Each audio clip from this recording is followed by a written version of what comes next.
Joshua White sits at a grand piano in a large room that's enclosed by walls full of books.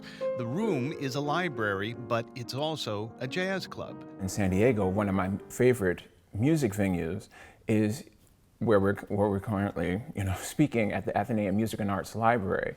One, because I love this beautiful Steinway piano, and two, the room has a certain, intimate quality as well as a resonance, sonically. He says when San Diego loses a performing venue, which he's seen a few times, the jazz community has lost one of its moorings. They just help perpetuate a sense of continuity or consistency that helps, the community at large survive through, ups and downs.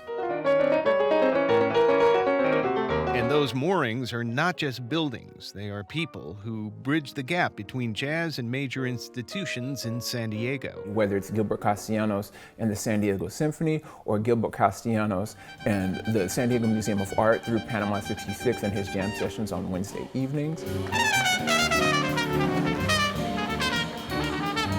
It's Wednesday evening, and Gilbert Castellanos is blowing his horn at Panama 66, which is an open sky courtyard next to the San Diego Museum of Art in Balboa Park.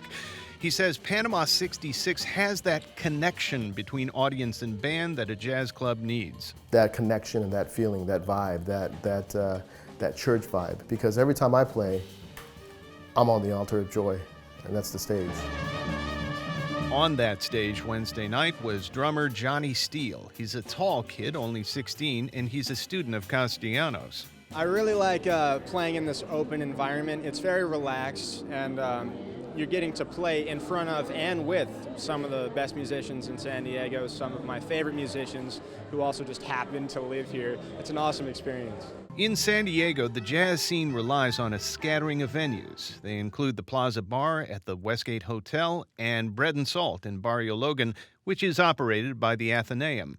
And there's another club that has been a pillar of the local scene, Dizzy's, founded 17 years ago by Chuck Perrin. I think at Dizzy's I probably over the 17 years done close to a little over 3,000 shows. Those shows included pianist Mose Allison, singer and Grammy winner Gregory Porter, and drummer Joe Morello. Unlike Panama 66, Dizzy's doesn't serve drinks. When you come to a show at Dizzy's, there's no talking or kibitzing or anything. It's just about listening to the music. But Dizzy's journey of 17 years hasn't been just a musical one. It's been forced to move from place to place. It started at a brick warehouse building downtown. Then it moved to a place across from the convention center. Its strangest location was a former car dealership on Mission Bay that rented jet skis and U-Haul vans. Now Dizzy's is on Morena Boulevard in a performing hall owned by the Musicians Union. How long will Dizzy's be here?